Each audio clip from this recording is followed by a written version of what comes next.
So ladies and gentlemen, I want you to give it up for Dr. Feki. Come on up here, sir.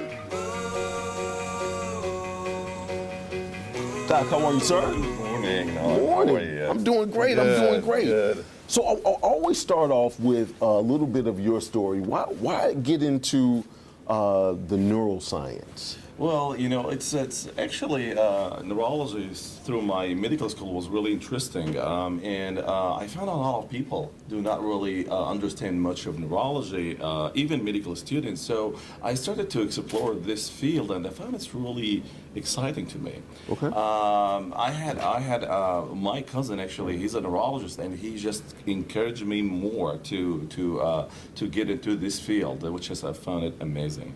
Right. So you do a lot of work on the brain, correct? Yes, we work on the brain, but not surgery. Right. Okay. So if the brain is what houses like all of the smarts and if you work on the brain, you have to absolutely be the smartest, right? It's like you got to be much better than like a toenail doctor. You see what I'm saying? Like so when you go and you say I got fungus on my toenail, that guy's just a chump. You're really like a genius, is what you're saying. We hope so. Right? Okay. Okay. All right, so you have some symptoms for us today, and you wanted to talk to us today about the seizures and things like that, correct? Yeah, absolutely. You know, Nolan, from my experience as a neurologist, talking to a lot of patients with epilepsy and their families, and even community member, when we talk about epilepsy or seizure, they always think of a person who thrown on the floor, having convulsion, and jerking movement, but actually that's true as a form of a seizure, but there are a lot of other forms of seizures that the community not really aware of, and I think my role is to increase the awareness of the other forms of epilepsy, which is really important and really having high prevalence in the community. Okay. So let me just start with quickly. So what is seizure? So seizure is an abnormal excessive electrical discharge of the brain neurons, and that would lead to the convulsion that everybody's seeing. However, there is a difference between seizure and epilepsy. Seizure could be one-time event. Okay. However, epilepsy is a brain disease that will lead to recurrent and unprovoked seizures. So basically, seizure could be one time, but epilepsy is a disease that could keep going. Okay, so that's why we really important to detect patient and diagnose patient with epilepsy, because they would have more risk to have more seizures. So seizures actually could be coming from the whole brain, but we call it generalized seizure, or it could be just coming from a focal area in the brain, what's known as focal seizure. So the symptoms that you were talking about, very common symptoms of the seizures is highly depending on the location of the seizure and the neurons and the function of these neurons on top of these neurons that affected by the seizure. Now, when you say the location, you mean the location in the brain? The location of the brain, exactly, Okay. exactly. So I give you I will just make it simple. So for instance, if you have a patient that have a seizure starting in the motor function of the brain that control your motor activity. So what the patient could get unprovoked unilateral jerking movement, because that's the area that control the motor function.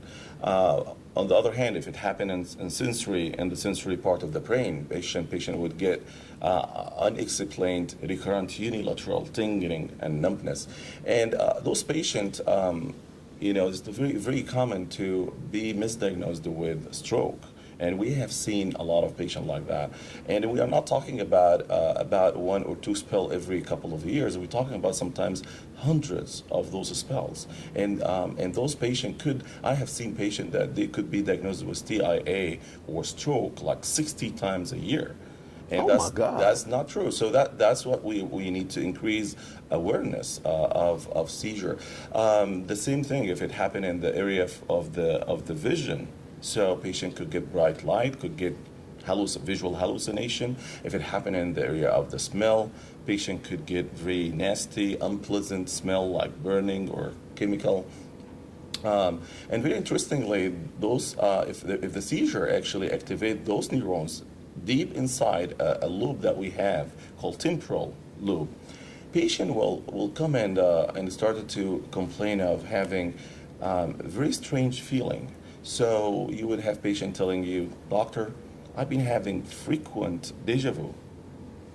I have out of body experience.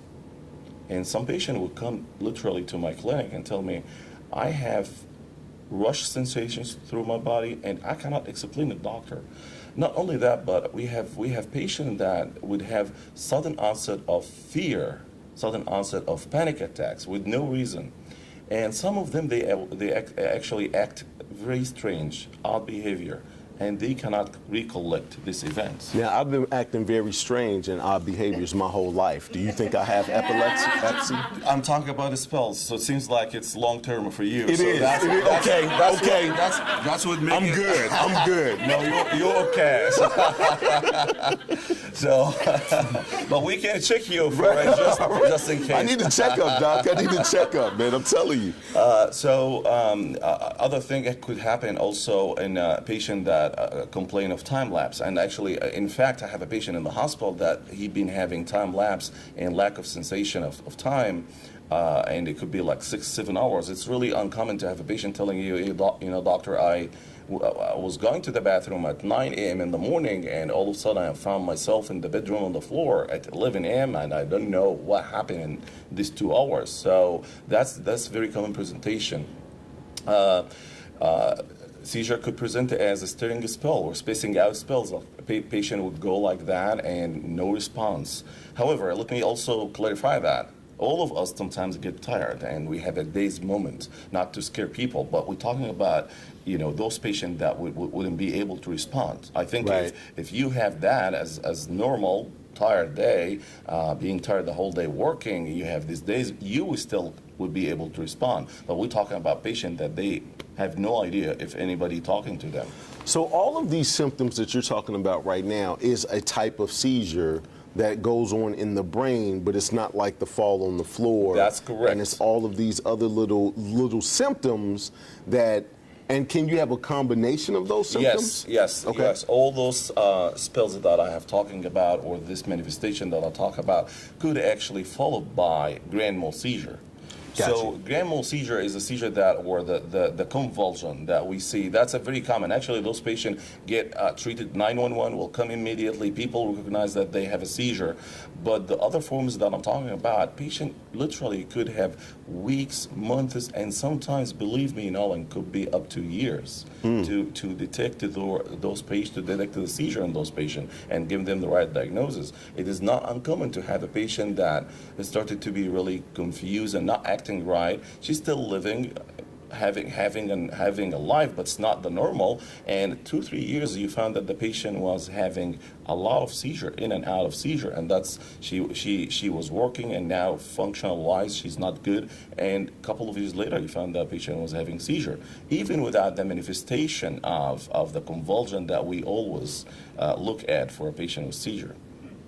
So, is there a cure for epilepsy, or is it just treatment? Absolutely. The medication would be, first of all, the diagnosis would be, like you have to have the right diagnosis because epilepsy is underdiagnosed in the community. You have to have machines like EEG. You have to have a good history from the patient. Yeah, even I go back to the family history, to the history during childhood. History of trauma, history of meningitis, encephalitis, what we call it, risk factors for epilepsy. And sometimes epilepsy could be genetic. So if you have a family history of epilepsy, that could put you in a little bit higher risk than the other population to have epilepsy. 2 things. One, I'm going to have you look into that camera and give all of your information in 1 second. But 2, I want to make sure that you come back because I have a question. I need to know, and I think the whole world wants to know, is if cell phones is giving us brain tumors. And that's something we could talk about on a whole nother. You will get a kabillion views on Google if we did that segment. And I just thought, right. A kabillion? Like, come on now, come on. So if you can look into that camera and tell people how to contact you, sir. My contact, actually, I'm working at Texas Gulf Coast Medical Group in Bay Area Hospital. So the phone that you can reach me on is 281-604-1300. That's my contact information, Dr. Amber Al-Feki. And the website is right up under us right now. Okay. And so if you have any of those symptoms, this has to be the best doctor to call because he's the only one that showed up to my show with 2 patients. Everybody give it up for the doctor.